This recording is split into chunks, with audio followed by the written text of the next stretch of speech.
Here's what's going to sum up the show today. Thomas Frank Carr, this is BWI Live Postgame Show 1-0.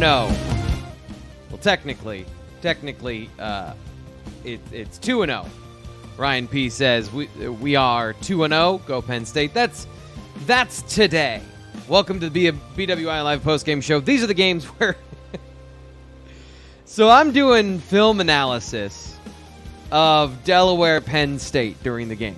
Live. Watching these things, my replay system, trying to get a sense of what's Delaware trying to do to Penn State, what's Penn State trying to do to Delaware. And in the end, it becomes Delaware versus Penn State, the talent on the football field. So we're here to talk about whatever you'd like to talk about today. What aspect of the game do you want to bring up? Positive, negative, how'd you feel about a 63-7 blowout win? I'm Thomas Frank Carr. This is the BWI Live Postgame Show. My point being, these are the points that I struggle because I'm like, here's what happened. And you're like, I don't care. I'm going back to tailgate. So let's talk about what you want to talk about in the chat today. Hope you're having a good Saturday. Weather held out in Happy Valley. Looked like it was still pretty sweaty outside today, but 77 degrees. Overall, a great day for Penn State football. And the reason I bring that up is because in a 63-7 win, a lot of people you saw as the game went on went back outside to tailgate. So a couple of things to talk about today. One of them being, please share with your friends. Remind them that we're here live because that second half went really fast. I started working to get the show up and ready to go and to get all of the stuff, out there, for people to know it's out here. You can join us. We're talking about the game. And it was like you blink and that game was over with the clock not stopping anymore and it being, a run fest in the second half.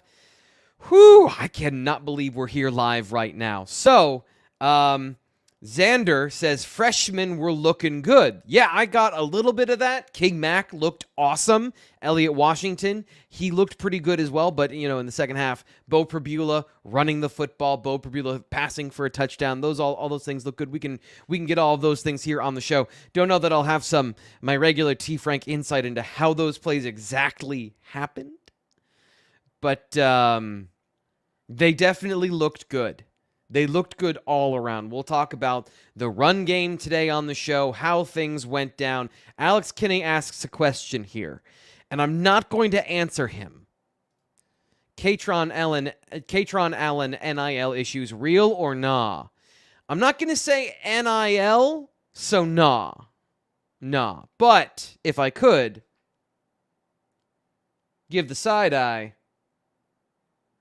Kaytron Allen, 19 carries, going in a lot of interesting situations. I find that interesting. I can't give you any inside reporting. I can't give you any sort of information on that. I just see the same things you do, Alex. And in the new world of James Franklin bringing up Kaytron Allen out of the blue on Tuesday when he doesn't normally single players out. And then Kaytron Allen gets 19 carries, leads the way, is announced as one of the starters, and has 103 yards and a touchdown. Averages 5.4 yards per carry. Am I giving you the shifty eyes enough that I also think there's something going on there? Interesting to see. Chuck, the Clouds are back. Trey Potts looked good. Pribula is McSorley 2.0. Yes, Penn State runs for over 315 yards, 6 touchdowns in this game, and Trey Potts looked good with the biggest run of the day, 20 yards, averaging 8.4 yards per carry. They were close to breaking runs like that all day. And that's really where the run game conversation kicks in. Is if Delaware's going to keep 5 guys in the box, and they play 3 linemen, and that means you've got a middle linebacker, and sometimes that was it, ladies and gentlemen. But then they've got like guys orbiting around the edges of the box. Your Sam and your Will are kind of like hedging, right? And by your Sam, I mean obviously your corner or whatever they're running in their 3-3-5. That is an automatic run for Penn State. If they see numbers like that, they are trying to get downhill and trying to get yardage. Give credit to Delaware for not being the worst FCS team and being a good football team on their level of play with, I think, a good defensive concepts that kept a lid on Penn State. But Penn State was at almost all times 1 block away from ripping off a big run. That is one of the things when the analysis of what's happening here, we were doing that during the first quarter. It was just Hunter Norzad falling off a block a little bit late. Olufashinu letting his guy get back outside on him in run contain where he had a down block and then the guy got back outside. Those are some of the things that Penn State needs to clean up, but we're talking about cleanup in the context of, and I'll show you what I was following today when it comes to the Penn State offense. Here is the live game book. These are the drive charts. I was following this today, and you'll look, 13, 9, 9, 9. Delaware was making them earn these touchdowns. 6, 10, 5. They were able to pick things up in the second half, a little bit in the second quarter. At the end of the half, Penn State got that fast 2-minute drive touchdown. And then, of course, getting a touchdown off of the turnover. But for the most part, the starters, 10 plays, 74 yards, touchdown, 5 minutes off the clock. This was a fast-flowing game. It's 3:30 right now. And the game ended 10 minutes ago, about. That's an NFL game. That's an NFL game. James Franklin made that comment a couple weeks ago. It's amazing how all the NFL games end almost exactly at the same time. And yeah, they do that for the TV box, and the TV box was happy today with the length of Penn State football and their game today. But just kind of a quick overview on the passing game. One of the things about watching the broadcast copy and not being able to do my full T-Frank thing is that I couldn't see any of the safeties today. I could not see a single safety. And that's a big part of the passing game. Who was open, who wasn't open, what kind of things were they running down the field. It seemed like they were running more of those big sets again with 2 wide receivers and keeping guys into block. They got the tight ends involved early, and then it was it was basically run the ball, which is what Hawkins and I talked about on the pregame show earlier today outside of Beaver Stadium, was that the running backs were going to be a big part of today because of those 3 safeties deep, keeping a lid on everything, including, by the way, the run game. Something that I saw during the week is Jaywan Sider coaching up his running backs on, hey, the pursuit's coming from the inside. You got to get that stiff arm ready. You got to be ready to break that tackle coming from that safety, either from the backside or from the inside, because that's where the pursuit in this defense is going to come from, and you got to be able to break that tackle. That was a thing that I was looking for today, and I don't know that personally, and I'll have to go back and watch and look at it in detail. Not as many broken tackles as I was expecting, that I would have hoped for if I were Nick Singleton, who had 12 carries for 47 yards and 3 touchdowns. Of course, a lot of his average here is because he was getting rushes at the goal line. So it's not like he didn't have an effective day. He did, but he needed 3 yards for a touchdown, and he got 3 yards for a touchdown. I thought they also did a good job of forcing the ball into Drew Allar's hands, where he runs 5 times for 27 yards. You do that with math, and I don't mean hashtag math. It's numbers and counting. The Delaware did a good job of baiting Penn State in 5 wide situations where they've got a screen to one side, they've got a throw to the other side, and then you've got the quarterback option. And that's where you see the difference between Drew Allar and I love Michael Robinson. I know what he's saying. If you watch it on TV, I know what he's saying about Josh Allen and the comparisons between Drew Allar and Josh Allen. But here's the thing. That running ability is what makes Josh Allen an alien. It's the arm, it's the talent, it's be able to flick the wrist and have it go 70. Yes. But also on 4th down, you cannot stop him. He is a moose running through the Canadian wilderness up in Buffalo. Drew Allar is not that, and that is a very different dynamic. And Sean Clifford, I think you see the difference between Sean Clifford and Beau Pribula running in those situations, and then Drew running. We're not saying he's a bad athlete, but you're not allowed to have all the strengths. There's only a couple of people that are allowed to have all of the strengths. We had a great question here I want to get to. By the way, if you want to, we got a lot of people, and I always say this, here on the postgame show, when I'm riding solo, I need you to help me out. So if you donate to the channel, it shows up in these big, bright colors for me in the software I'm using. I'm not saying that just to get money from you. I'm saying it also helps me see your question and get to it, because I'm trying to read this stuff while talking to you, and the ums and uhs are the obvious part of that. But then it's, do I stumble? Do I get to your question? I want to get to a question in just a moment, but we have to talk about today's sponsor, and that is alumlodge.com. Do you want to go to a Penn State football game? Because that looked like a lot of fun. 63-7, that looks like a lot of fun. You can have a great weekend, and this is the thing I want to tell you. I love living in State College. It's one of the reasons I still cover Penn State football is because I love living here. This is an amazing place. If you want a slice of that for the weekend, check out alumlodge.com. They have a really cool thing. It's like Airbnb, but for Penn State football fans. And it's not just Airbnb. It's as if it were Airbnb plus Uber, where your person whose house you're renting is like, would you like a water? Do you need some refreshments? How about a mint? At alumlodge.com, they deliver customized service that meets unique needs of each guest's stay. So you're staying at a house. What do you want the pantry stocked with? What temperature do you want to have it when you arrive? Which location do you want to stay at? They're all different, and they all bring something different and unique about Happy Valley. They offer concierge service for guests to feel comfortable when staying, prepare, shop, and arrange the home to your specifications. And I've said this before on the live show during the week, I love looking at houses. When we were shopping for ours, I love just looking at houses. So join me looking at some of these alumlodge.com houses because they're really nice.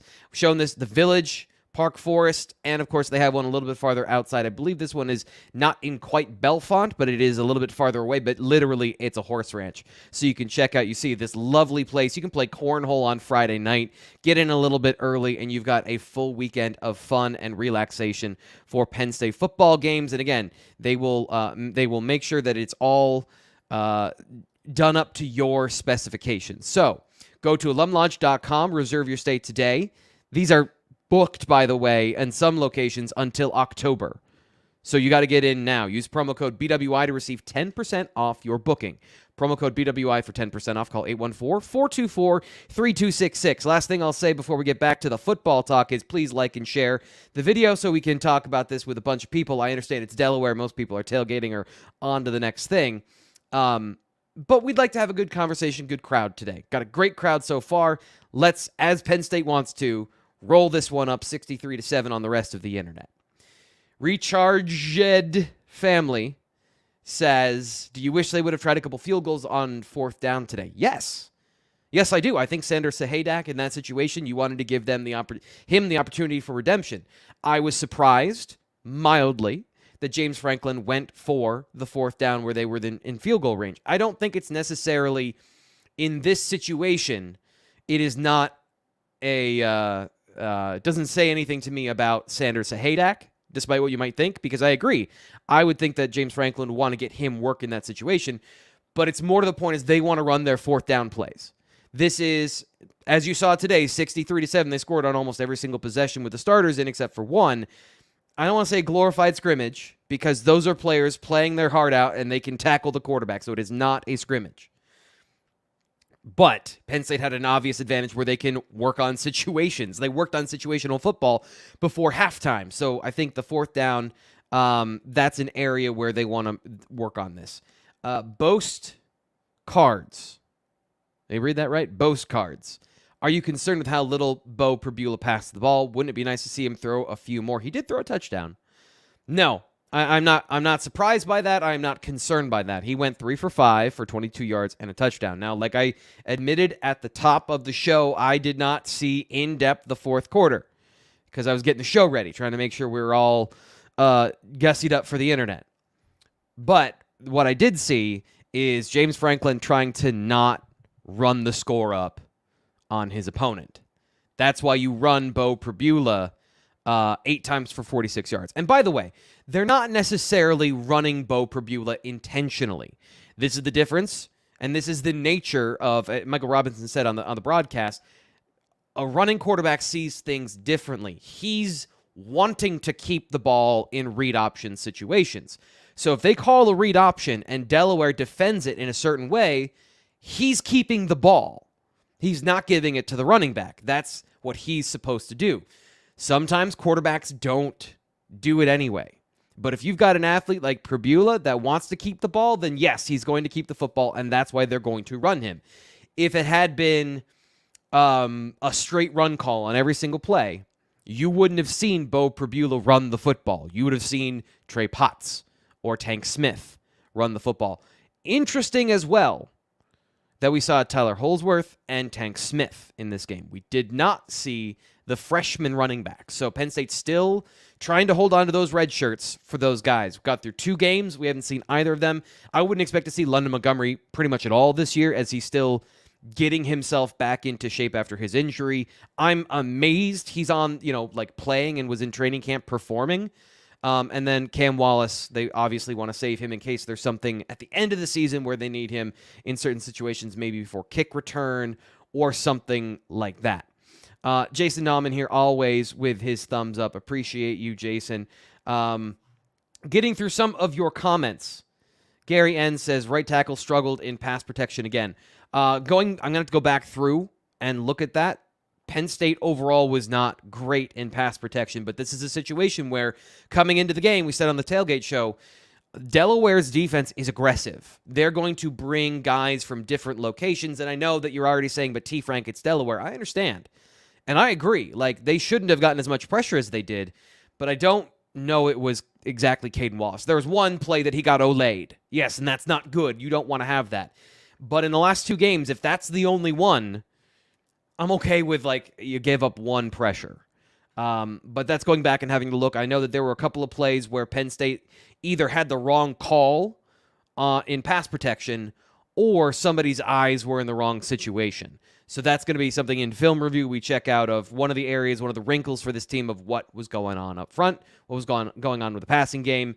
That's going to be something that we look at this week. But, Gary, I'll let you know. I just want to put TBD because I thought Caden Wallace was good in week 1. But even then,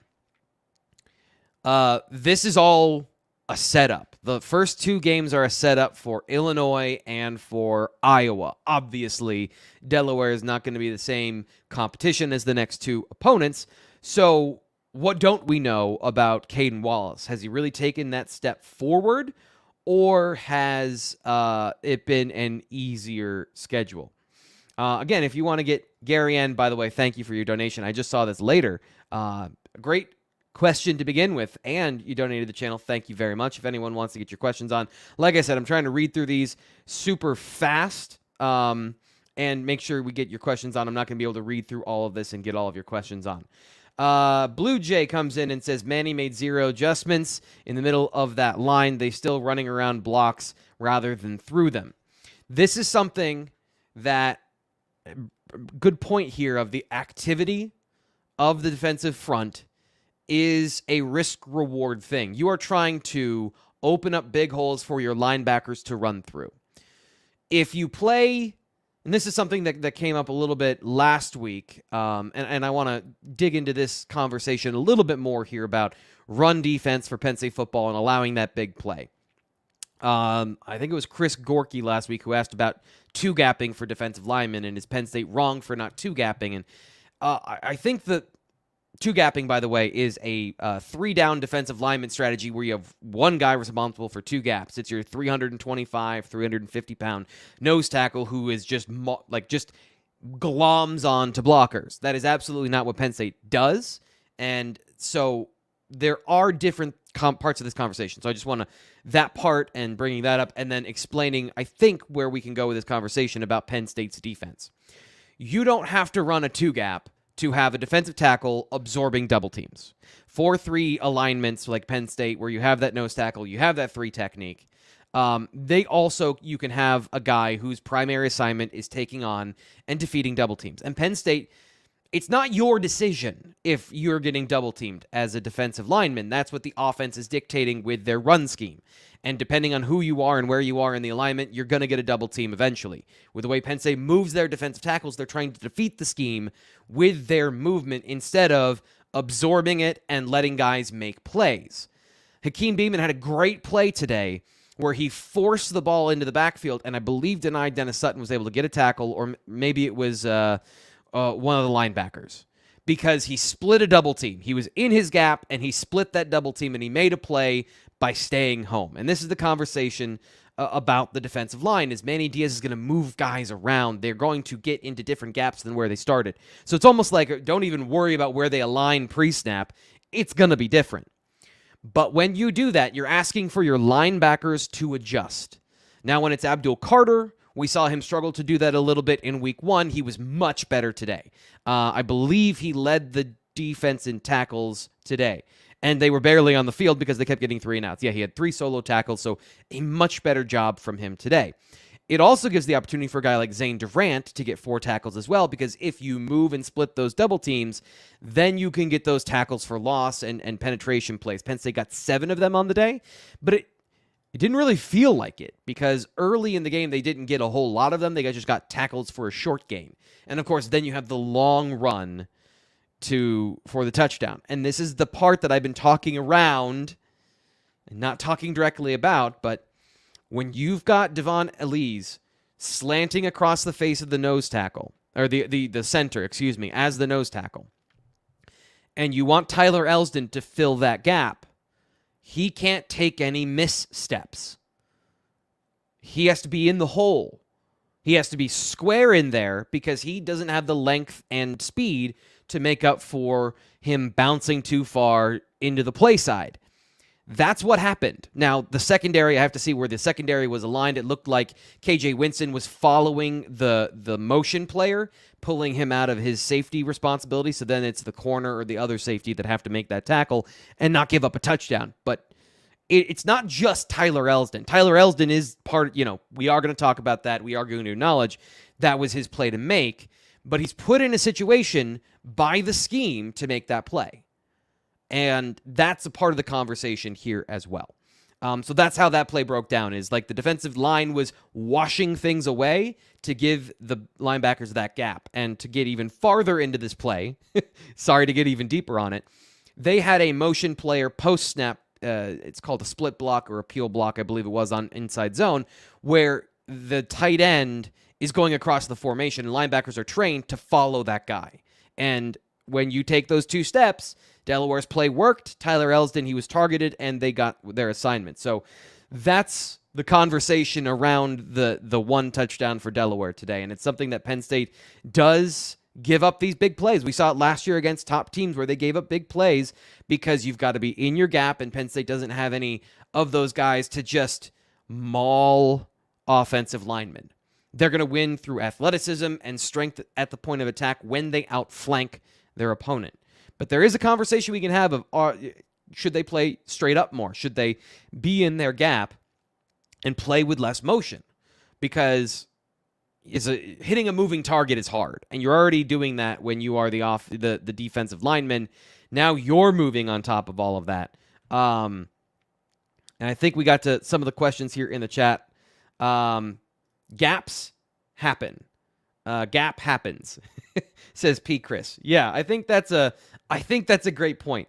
With this defense, there are times where you're gonna have some gaps and seams. You are hoping to hit. This is the baseball analogy, and I'm getting in trouble here because I don't know anything about baseball. Despite the fact that I worked for a baseball team for like 5 or 6 years, you're trying to hit doubles and triples with this defense. You're trying to get those negative plays. It's not small ball. You're not trying to nickel and dime them. You're trying to get in the backfield, have your defensive tackles or your linebackers get in the backfield and make a big play. Negative yardage. Force them to throw the football because that's where you're at your best. And gaps are going to happen when you're so aggressive with your defensive linemen.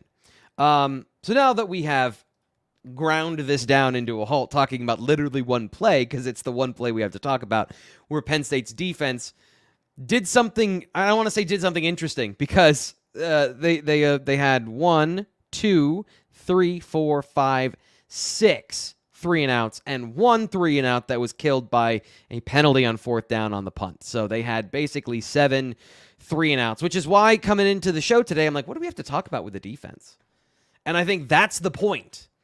The defense from week 1 to week 2 was much more gap sound. That one play is part of it, and we broke that down. But overall, let's have a real conversation here about the fact that the run defense was good today. 24 carries, 82 yards, 3.4 yards per carry, and 66 of those yards came on one run. Yarns had 6 carries for 86 yards, so he had 5 carries for 20 after that. Do I think Caden Wallace looked average? No, I don't think Caden Wallace looked average. Because what you guys didn't see, I think, on the play-to-play, you've got to really slow it down and be looking specifically, okay, left tackle to right tackle.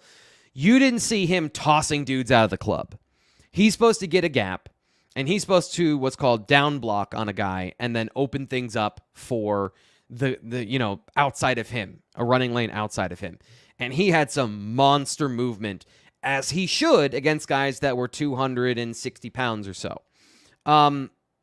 Again, I got to look at the tape in terms of what was happening in the passing game, because it was mostly just runs up the middle. It was mostly, Penn State didn't do a whole lot here. I shouldn't say that. They did do something really interesting in the run game. Most of Penn State's run game is based around inside and outside zone and counter. Those are three different run concepts.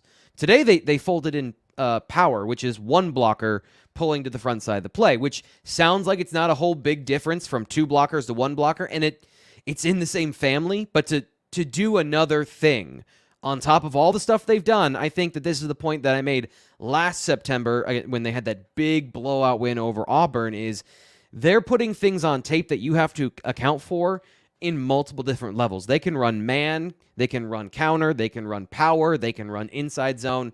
They had some beautiful outside zone runs that were one block away from being an explosive run, and I think that's the concern, is you've got J.B. Nelson opening up big holes. You've got Caden Wallace doing a great job in his certain situations, in his places where he shines, like I described earlier, and you just need that last block to get the running backs to the second level and to get explosive plays. This is an area where I'm still looking for Kaytron Allen. He's going to come out of this game with maybe 4, maybe 5 missed broken tackles. I think Nick Singleton needs to... It's weird to say he's so strong, he's so explosive, that you want him to just drive his legs through that arm tackle. There was one play where he kind of fell into Keandre Lambert-Smith, and it was the second time that Keandre came up a little bit limp after, getting rolled up on. And it's one guy swiping at his leg. That's the situation where you want your superstar running back to kind of laugh at that attempt and drive his legs through, continue through power, and break those tackles. It's a development area. Again, he was good today. Allen was good today. These are the nitpicking things, but that's how explosive plays happen, is you need to have those guys who are getting to the linebackers. Last 2 weeks, they've been able to get to the linebackers. They've just got to break through that barrier.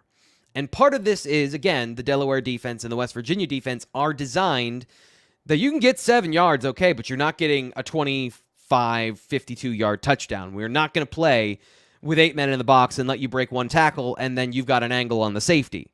They're going to play 3 deep. They're going to play 4 deep. They're going to keep a lid on everything and force you to break 2 tackles at the second level. So that's a huge part of the conversation as well. Eli here, appreciate him. He says, very happy for Dom DeLuca. Missed an INT earlier and got its redemption later with the touchdown. Hope he can do that when it comes to the Big Ten schedule. Well, that's the point of moving the safety to linebacker right there.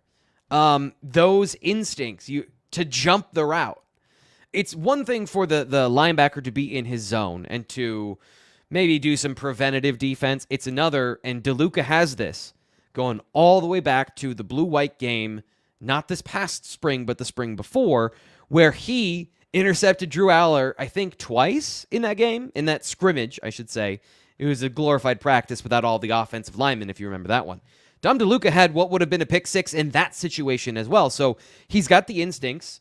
He's not the fastest guy in the world. That's why he's playing linebacker at his size, but he makes plays. The dude makes plays. So very good from him. He'll have great marks in the film room from his coaching staff for those plays, because that was instinct for him to undercut the route and get the interception. And then I do like that as soon as that happens, the former, I think he was a quarterback, standout, when he gets the ball in his hands, guy can make some plays. So, yeah, you don't want him being in there for every single play. You don't want him to start, because then Curtis Jacobs is injured, and you want your stars to be your stars. But DeLuca is absolutely that great role player who, if he gives you positive plays, even if they aren't interceptions, say in a Big Ten game, that's just a pass breakup where he has to dive for it.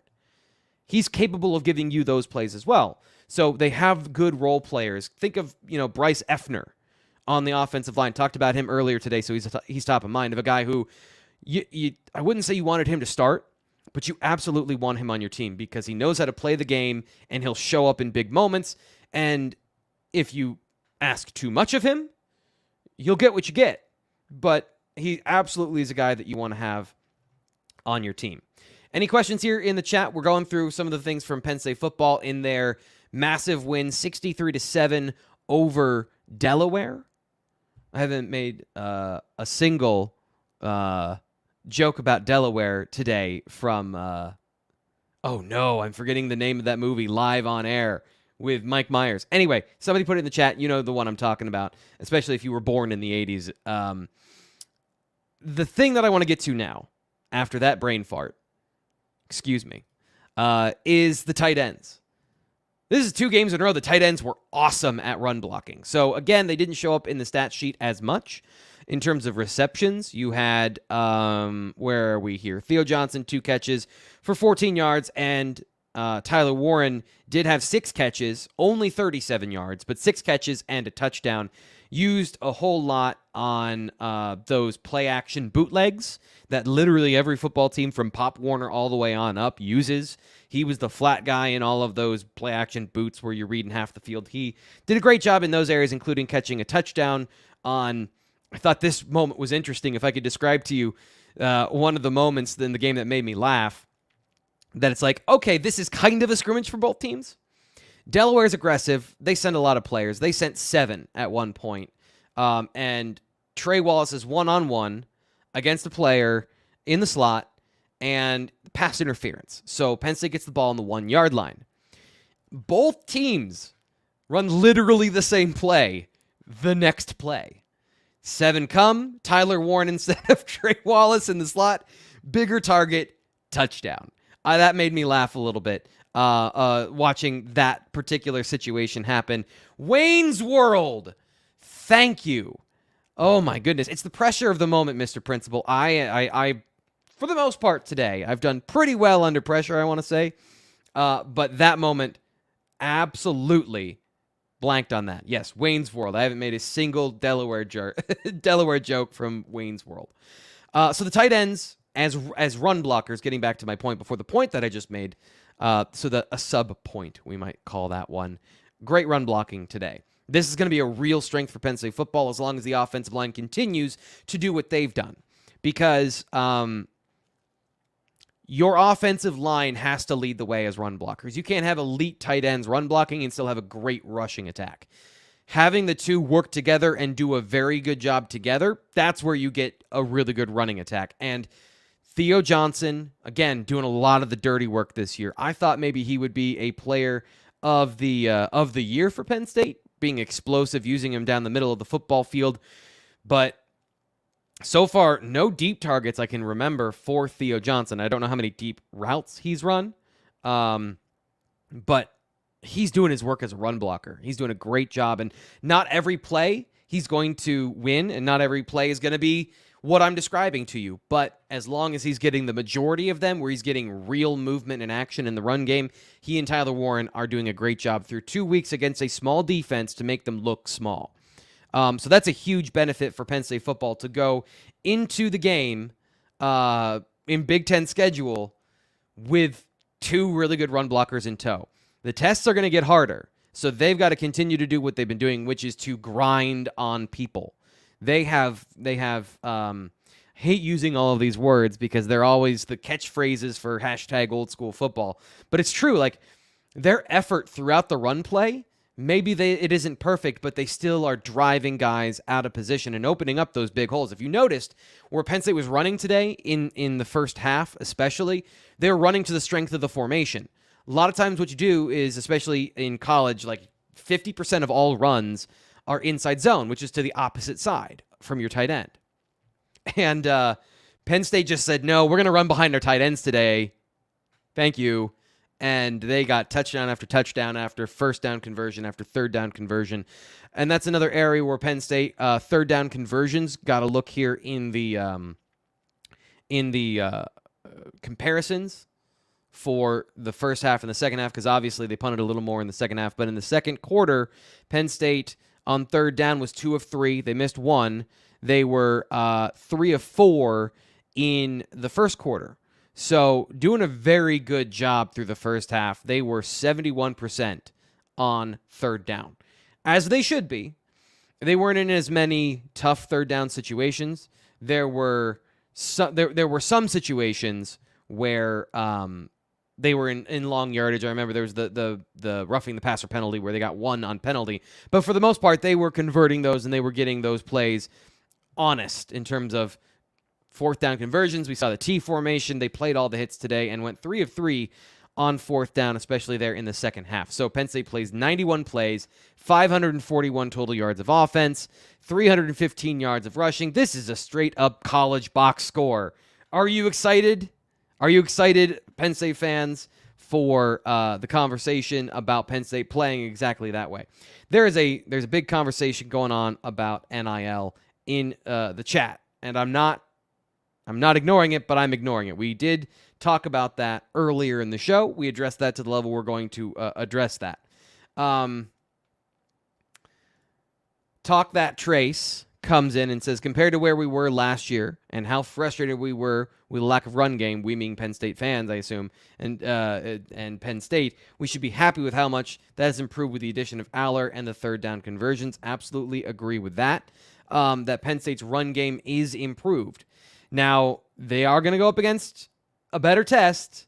Illinois doesn't look good. Going 1-1, struggling with Townsend. The offense probably back into what they were before last season. And this is the conversation we had all off season of, if we go back and we replay this, and somebody wants to Cold Takes Expose, the BWI YouTube channel, it was always that Illinois game. I don't know what to expect. So I think that's an interesting first challenge, because we don't know. They lost a lot of stuff to the NFL.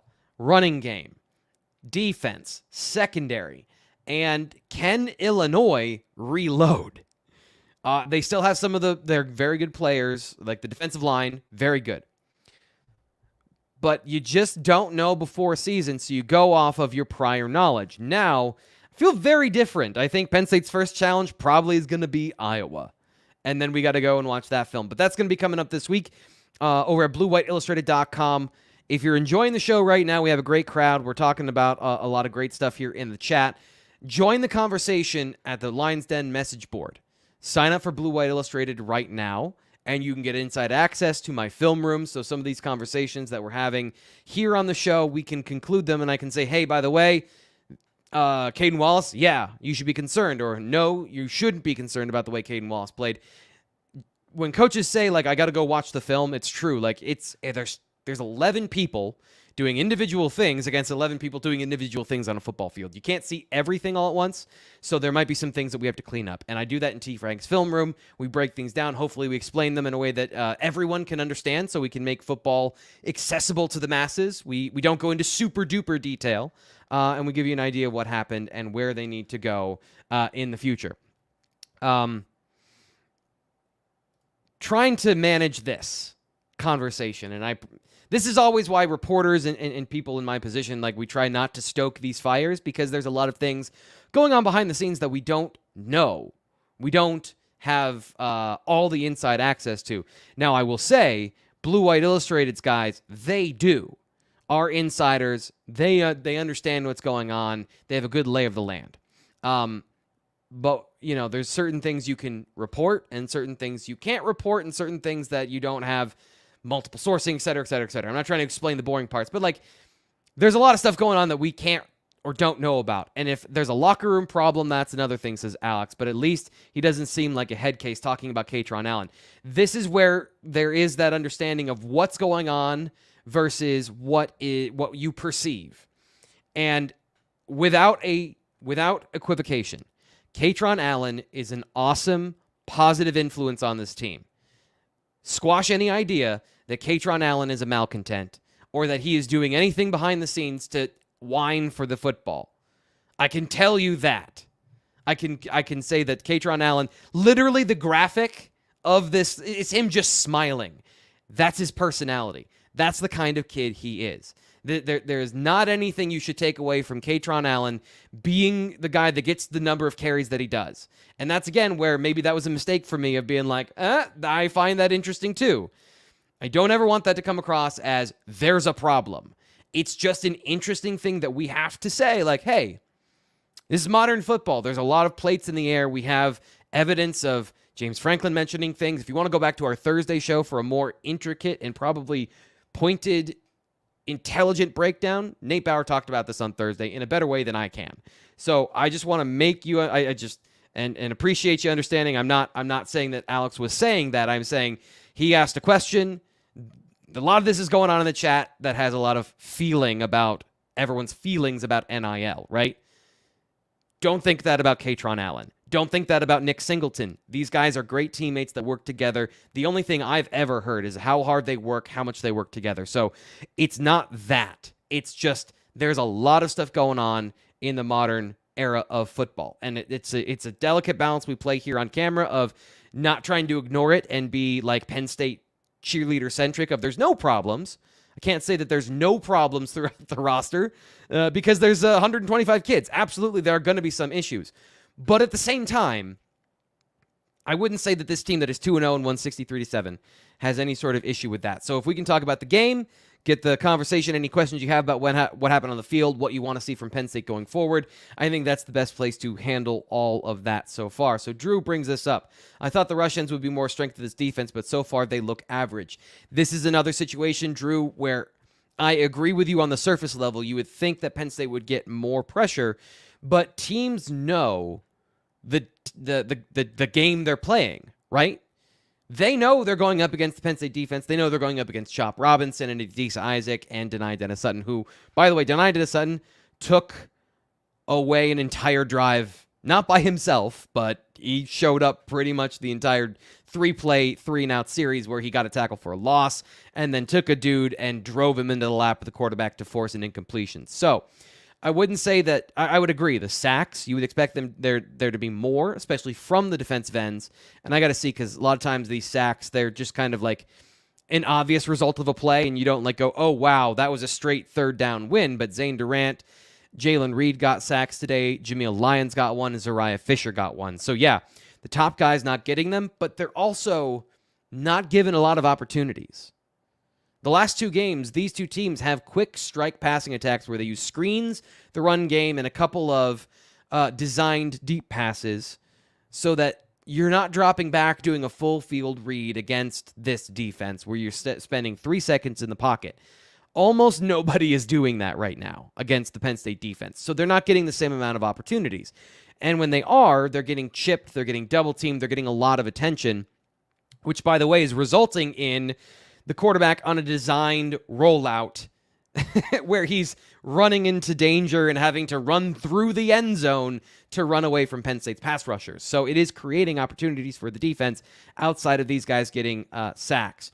And Chop Robinson works really hard to get other guys those opportunities, where he's diving inside, trying to split between the tackle and the guard and absorbing, a blocker so that maybe it's Jalen Reed can come off the edge, or KJ Winston can come off the edge and get a free pressure, which, by the way, is better than having to go through a block. So they're doing a lot of different things with those defensive ends when they can't get them to the quarterback. We'll see when they go up against, again, a team like, I don't know, Ohio State, whether or not they're up to that level of playing against another first-rounder, and a team that isn't going to be afraid to throw the football on them, because I don't see it the next 2 weeks either. Illinois wants to run the football 38 times.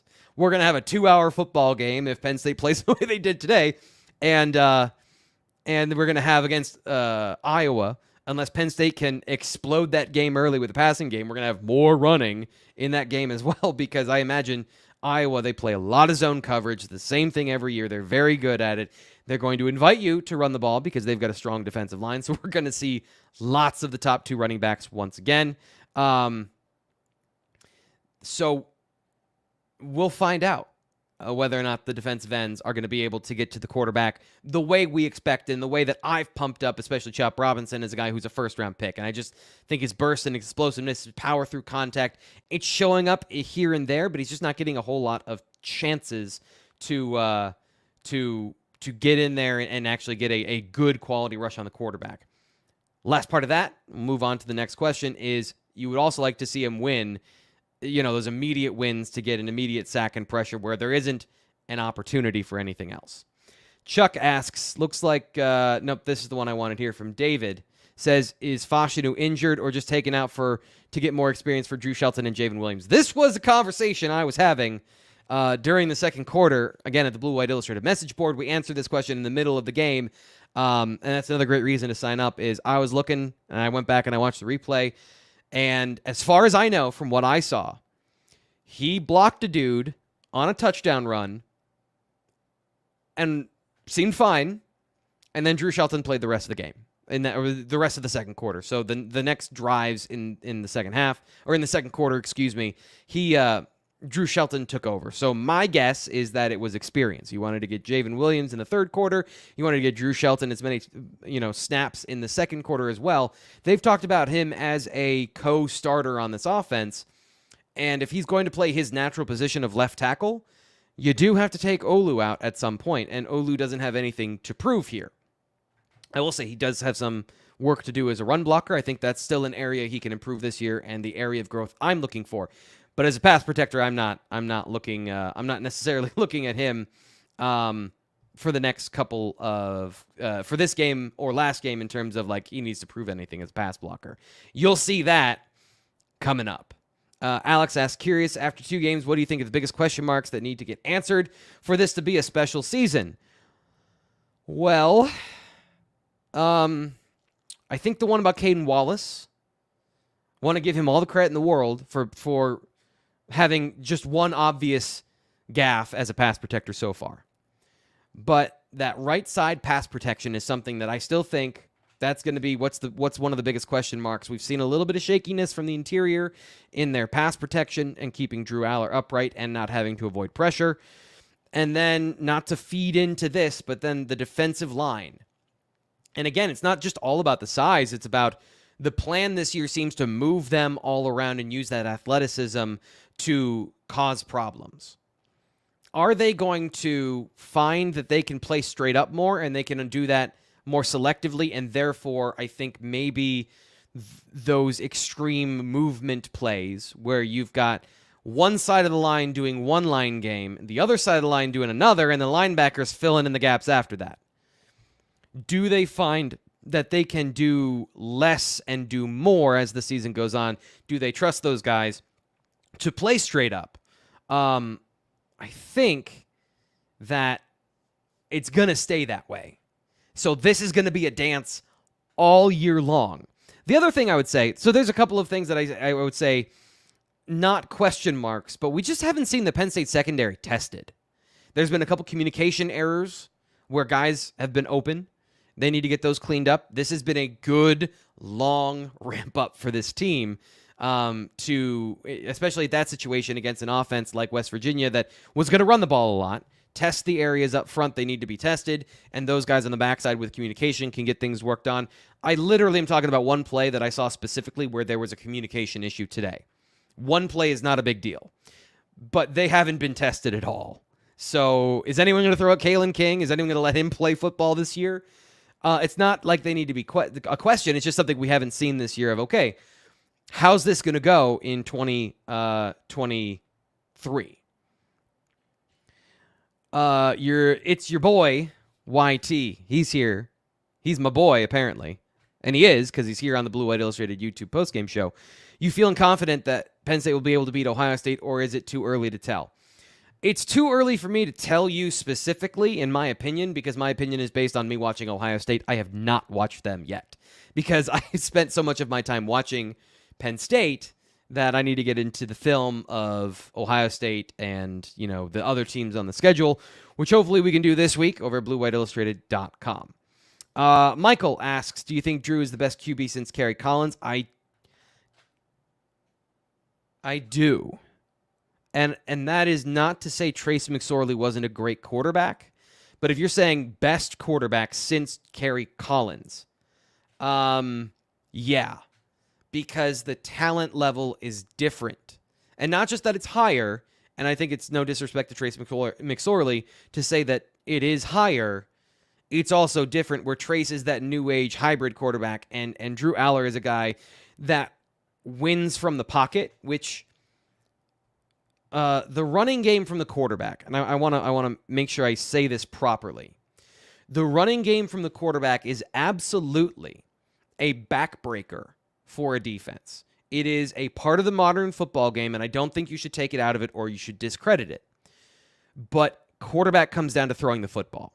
And if you have to make me choose between the two, I'm taking the passer, more so than the guy that is the dual threat that can run and can make you right in certain situations. Like I think you saw Beau Pribula at the end of this game, where if Penn State had a dual threat quarterback, a guy like, I don't know, Josh Allen that can run the ball, Delaware wouldn't have 5 in the box for very long, because Drew, as good as he is of picking his spots, he's not going to break a tackle and go 70. So you have, I guess, an interesting conversation here of nuance between how you play the game of football and how you want your quarterback to play within that situation. So, yes, I would say he is the best quarterback since Kerry Collins, a first-round draft pick in the NFL, right? Drew Allar could be the next guy that the NFL is going to see that way. So that is a huge benefit for Penn State. And to go back to YT's question, this is Penn State's best chance to beat X, because they have a guy that wins from the pocket the way Drew Allar does. Now, it was not all there, and it wasn't all super clean today. He still has some accuracy issues at times where, his feet and his rhythm and his delivery, I think he throws a little high sometimes, or there's some off-target throws when things are a little muddled. But, my God, he is good at seeing the field. One of the plays where they're dropping 8 into coverage, Delaware is, and he is going through, there's a 3-man rush. He is in the pocket for an age. And he goes through his progressions. He goes through his progressions a second time, and finally, he finds Keandre Lambert-Smith for a check down. He didn't get antsy. He knew, like, his clock clearly went off, and he's like, I got to get rid of the football. But he had the awareness to know, it's a 3-man rush, calm down, find the open guy. Just find him. And he found him, and it was a gain to set up a short yardage situation for another first down. So he's got a ton of stuff that he can do from that he can do from the pocket with his mind that I think is just a difference-making effect. Aaron says, like and sub or T. Frank will undo another button. Is that a threat or is that a reward? I don't know what you're talking about here. It's very hot in my studio, Aaron. You can see it on my face. My forehead is getting shiny. Once we hit the 40-minute mark on the show, it's just the lights are hot. My studio, my computer is basically a heater. So if I am just one button shy of what everyone else is comfortable with, I think I'm doing a great job today. Ryan checking in. Ryan says, checking out the best game. The post-game show from Texas. Appreciate you being here. For today, I think I covered everything I wanted to talk about. Let me check my notes here to see if there was anything. We talked about Dom DeLuca. King Mack is the real deal. He's a good football player. I loved his ability, his instinct on the blitz where he's able to get a quarterback hit. He came in with another big hit later. That dude is a small truck. He is going to hurt some people in a good way, in a way that's like, they're not injured, but like he's going to lay a lot of hits as a guy who's 5'9". Physical, I think he explodes and is super intelligent in the right direction. So you have guys that can be really explosive, and it's a bad thing because it takes them out of position because they're bouncing all over the place. He sees and he attacks. So I think that is something that is very good. So I guess last thing, kind of wrap up everything we talked about today for me, unless you got some other questions here in the chat, is Kaytron Allen, Nick Singleton led the way today. A mirror, or I should say the other side of the coin from last week where Drew Allar led the game, because Delaware, light box count, small defense, goading you into running the football as many times as they did, and they were effective at churning out efficient yardage. Still want to see a couple more explosive plays in the run game. That needs to get there. But overall, from the run game, from the offensive line, they did what they're supposed to do. This wasn't Villanova a couple years ago where you were having issues running the football. They got yardage, and they got movement up front. Pressure from Delaware was concerning. Some of that was physical, where guys got beat. We talked about Caden in that one play that will, kind of sticks in your brain. But some of it was mental. Got to go back and figure out all of those things and figure out how they were able to get pressure on Penn State, where you would hope you can come through a game clean. I know on one of them, there was a line game on the left side, and there was only one guy to block. So how that breaks out, we'll watch the film and we'll tell you. James Franklin's press conference is coming up here on the Blue White Illustrated YouTube channel. If it's not up already, I will be hopping off here and making sure that all of that is up and ready for you to go and looking shiny and pretty like we always do. Of course, we're getting Drew Allar's comments after the game. Check all of that out here on the Blue White Illustrated YouTube channel. Monday morning, we'll have reaction from the guys and more recruiting news about what happened this week and what we're looking for going into the whiteout in a couple of weeks. Setting up another great week of Penn State football coverage. Enjoy your weekend. The NFL starts for all the NFL fans. Hope you have a great time. I'll be watching on Monday, my Bills. Hopefully not losing to the Jets. There's too many good quarterbacks in the AFC East, man. And coming back to Drew Allar, again, not to hype him up too much, but you feel really good. Penn State's got a good quarterback in the Big Ten East to compete with those other teams. So leave on a positive note for the BWI live show. I'm Thomas Frank Carr. Thank you to everybody. Thank you to Seven Mountains Media for a great tailgate show. Thank you to Aeneas Hawkins for coming on. Another week of great content before the game. Always check us out there. And, of course, thanks to everybody who tuned in and participated here in the chat. You are invaluable as my co-host. We'll talk to you later.